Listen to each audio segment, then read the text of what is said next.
on, Stellar Crew? Bob MacArthur here for Stellarvue Telescopes for the June 2025 edition of In the Sky. You know, June is kind of a cool month because we have like the spring galaxy season still kind of hanging out, and then we also are starting to get the taste of that summer Milky Way season. You know, you still have, Virgo up there with its galaxies, and you have the Coma Cluster, and you have the Ursa Major. You have all these wonderful galaxies like the Sombrero Galaxy, NGC 4565, the Whirlpool. So we can still get all these great galaxies. But as the evening goes on at the beginning of the month, we start getting the Milky Way stuff, or at the end of the month, the Milky Way stuff is ready to go. So we get our beautiful star clusters like M13 in Hercules, or M6, M7, M11. It's these great, wonderful star clusters, and then we get these nebula we love to enjoy. We enjoy observing like M8, the Lagoon Nebula, M20, M27, the Dumbbell. So there's so much to look at in June. Plus, June is the month where we have our first day of summer in the Northern Hemisphere. So our days are getting longer here. We're almost to the first day of summer around June 20th in the Northern Hemisphere. And for our friends in the Southern Hemisphere, it'll be their first day of winter. Yeah, I'm out here, one of my favorite dark sky spots in the mountains of Colorado. I got my SVX 152. We're going to go out. We're going to have a blast. Got the Optimus wide field eyepieces. Going to do some visual observing tonight. It's going to be a blast. I'm looking forward to it. So let's go, let's get to it, and let's talk about what we got going on in the sky for June 2025.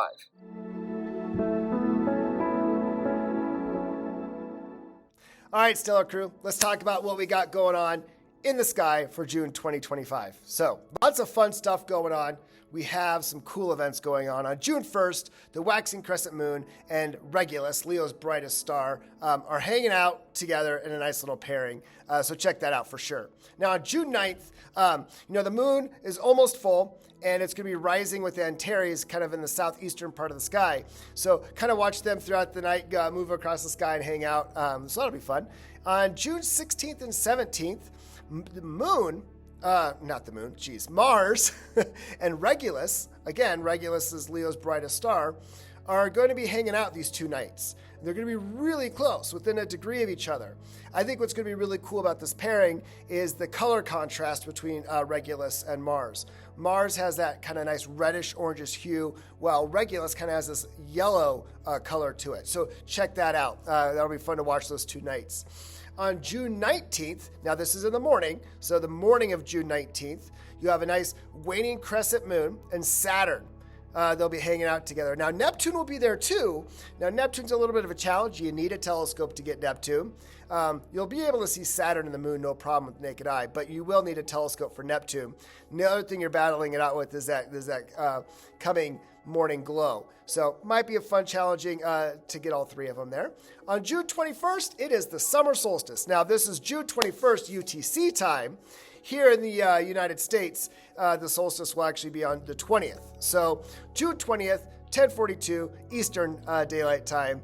That is the summer solstice. So first day of summer, here it is. But first day of summer for us in the Northern Hemisphere. In the Southern Hemisphere, they are getting their first day of winter time. So they're getting their longer, extended nights of observing. We're getting in the Northern Hemisphere shortened nights, but warmer weather.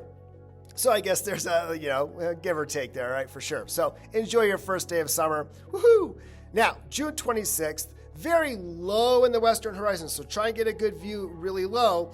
There's going to be this really cool lineup of Mercury, the waxing crescent moon, Castor, and Pollux. So that could be a really cool little thing to try and catch. So again, you want a nice clear view to load on the western horizon.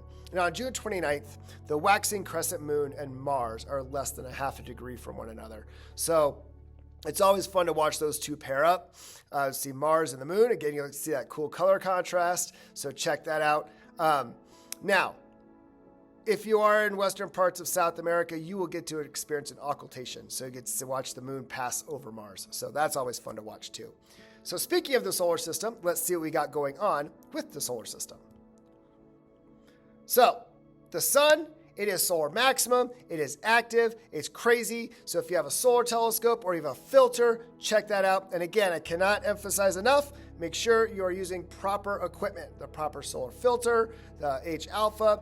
You want to protect that the vision you have. So check out the sun. And Aurora season's kind of over, but there's still that chance that those northern tier states, southern Canada, can still see some auroras during the summer. So check out spaceweather.com. They do a phenomenal job of kind of keeping us in the loop of what sunspots are active, if auroras are visible. So check that out. Now, as it comes to the planets, it's really not planet season. I mean, again, at the end of the month, we're going to be able to get Mercury kind of low on the horizon. Mars is still there, but it's not as good as it has been over the last few months. You know, Jupiter is lost in the sun's glare. We got Saturn. Saturn is there in the morning sky, along with Venus. So you do get Venus and Saturn in the morning sky. So check those out. Neptune is over there also. So we're getting some of our planets in the morning. So yeah, but in the evening sky, it won't really be until fall where we start seeing some good planet action. So there you go. But let's not always focus on the planets, right? You know, last month I mentioned we have Vesta and Juno at opposition. It's fun to capture those asteroids. So there's actually two shots I got right there. You have Asteroid Pallas and Asteroid Vesta. And if you take pictures of them every night, you can actually see them move across the field of view, which is pretty cool. I only got 2 nights. My weather in April was kind of crazy. But yeah, definitely weather in April and May. Whew, it was like low viewing. Like, what is up with the spring weather? But check it out. Watch them over a few nights. Maybe get into doing some asteroid light curve data. That's something I'm going to look into doing. I did some during my grad research, and I'm looking forward to trying them out. So, and let's not forget the moon. The moon is also fun to observe, especially during our summer family barbecues. Set up the telescope, share with your neighbors and friends. Nice viewing of the moon. It's always a fun one to get people hooked, right? And let's not forget about the Sky Live. I do like that website a lot because it shows us where the minor planets are, where the asteroids are, what comets are visible. So check out that website for sure. Now, as moon phases go, June 11th is our full moon, and our new moon is later in the month on June 25th. So plan your dark sky observing accordingly. All right, let's get into some deep sky objects. All right, star clusters. You know, there's a lot of good globulars right now. The open star clusters are coming, but they're going to be better in July. So maybe we have the June Globular Challenge. You know, you have M3 and M53, M5, M13, which is the great Hercules cluster we all love, M80, M4, M11, just to name a few. Now, what I like about observing globulars is they're not all the same. Sure, they look like little faint fuzzies, but they actually, some are more compact, some are more spread out, some have cool structure to them. So take your time. Maybe look at these globulars and take a little bit of time and kind of rate them yourself. There's a scale on globulars on most compact or more spread out. I think it's fun to look at globulars. For a while, you know, back in my early observing days, I was like, ugh, globulars. But over time, I've grown to kind of appreciate them and just their different structures and their brightness. You can, this time of year, also get Omega Centauri. So if you are kind of in the southern states, I can get it just barely here at 40-degree latitude. It like gets just a couple of degrees above the horizon. In southern Colorado, it gets a little bit higher, but Arizona, New Mexico, Texas, Southern California, Hawaii, you guys can definitely get Omega Centauri. Now, one open star cluster I put up there is M11, the Wild Duck cluster. That's over there in the constellation Scutum. So check that one out. It's a nice one, nice kind of even brightness of stars all grouped together. So that'll get higher as the month goes on, but check out M11, along with all the fun globulars. Now, what do we got going on for Nebula? Finally, we're getting some nebula. I know the last couple of months it's been kind of dry with nebula. We've been looking at some fun planetaries, but it's been galaxy season, right? So now we're getting nebulas, and now we're getting into the beginning of Milky Way season. So I just hit some of the highlights. I mean, some of these you're going to be able to view for the next few months. I also know I did not list some like the North American Nebula and some of those. We'll talk about those as Milky Way season goes on. But I hit some of my highlights right here. M16, the Eagle Nebula. Like, look at that shot right there that Nicola got. Great shot of the Eagle Nebula. I love the Lagoon. It's one of my favorites. I've been looking at it since I was a kid. The Ring Nebula is another one of my favorites, M57. The Dumbbell, great shot of the Dumbbell there, M27. So Yeah, now we're getting a variety of nebulas. You're getting some emission nebulas, some planetary nebulas. We have the Bug Nebula, NGC 6302, also in the Caldwell catalog. That's down there in Scorpius. And then the Cat's Paw Nebula. For me, using a UHC helps pop that one out a little bit. Also, on some of these other nebulas, try filters. Your O3 filter or your UHC filter for visual observation. And if you're doing astrophotography, you guys know what to do. LRGB, you use your sulfur, your hydrogen, your oxygen filters. I'm just starting to play around with that. It's a journey for sure. But the nebulas do really well with filters. So, depending on what detail you want to pop in and out. So it is that time. We're getting some fun nebula up. So check them out. And like I said, I just put some highlights in there. There are so many, and I'll highlight some more next month for sure. But and share your photos with us, please, of your globulars, of your open star clusters, of your nebulas. Now, like I mentioned at the beginning, what I really like about June is not only is it starting to become Milky Way season, you can still get some of the galaxies that we all love. Leo's getting a little low, but you might be able to catch some of those galaxies in Leo, like M95 and M65 and M66 and things like that. But Virgo's still nicely placed at the beginning of the month, and so is Coma, Bernices, and the Big Dipper too. So we can still get a lot of those galaxies up there. I have actually really enjoyed M109. At the beginning of my astrophotography journey, it's a galaxy I've really enjoyed kind of shooting and taking pictures of. The Whirlpool is always a classic. That's a fun one to get too. And then the Sombrero, we got a nice shot right there of M104 there. Love it. It is a fun galaxy to spot. And then we have these two beautiful interacting galaxies, NGC 5426 and NGC 5427. Check those out. Nice shot there too. Jeez, great job, y'all. I love seeing your guys. The Stellar Crew is getting bigger. I have people sharing images on the chat. I have people emailing me pictures. On Cloudy Nights, have been talking about some of your images on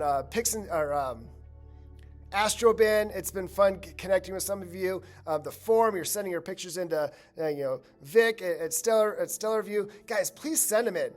Post them. We want to use them. We love sharing them. I love seeing your guys' pictures. It's just phenomenal. So great shot there of the interacting galaxies. I love NGC 4565, another galaxy I've enjoyed shooting, the Needle Galaxy. Great edge-on galaxy, so definitely get that. And then also Caldwell 45 or NGC 5248 up there in Bodies. So that's what's great about June is you're getting the leftovers from galaxy season and the beginning of Milky Way season. So get out there and observe. So you know me, we got to talk about binaries.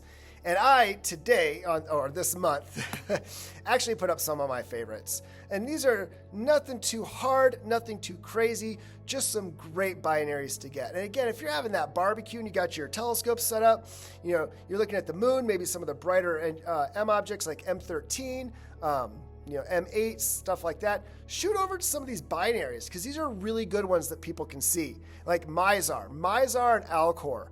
Great multiple star system because when you look at it, you'll get Mizar A and B, really nice blue stars, and you'll get Alcor out there. There's one star kind of in the middle that's not part of it, but you have Mizar A and B, and then you have Alcor, and they're all going around each other. So check those out. It's a really fun binary to get, and of course the double up in Lyra. No, that's not the way I like my cheeseburgers, but I do like a double cheeseburger. I'll tell you that right now.